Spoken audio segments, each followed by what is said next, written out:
আমি বাবা কিন্তু কিছু দেখিনি, তোমরাও কেউ কিন্তু কিচ্ছু দেখোনি। আমি শুধু দেখেছি বোনের পাখাটা কি সুন্দর, বোনের টপটা কি সুন্দর, বোন রিলসও বানায় খুব সুন্দর। পিছনে কে কি চুলকাচ্ছে, কে কি করছে, আমি কিন্তু কিছু দেখিনি। ডিয়ার কাকু কাকিমা, বাচ্চাদের হাতে যখন ফোন দেবেন একটু সাবধানে থাকবেন। যদি একান্তেই আপনাদের কিছু চুলকাতে ইচ্ছা করে পাশের ঘরে গিয়ে চুলকাবেন, এরকম ফোনের সামনে ধ্বজের মতো এসে চুলকাবেন না। এইসব দেখে আমাদের চোখে চুলকানি ওঠে।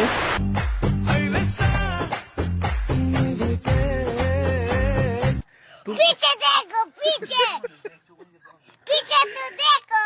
তুই থাম, পিছনে দেখার কি আছে রে? পিছনে একটা কাকা শুয়ে আছে, না একটু মনের সুখে চুল কাটছে, তো কি হয়েছে তাতে? তাই বলে পিছনে দেখতে হবে?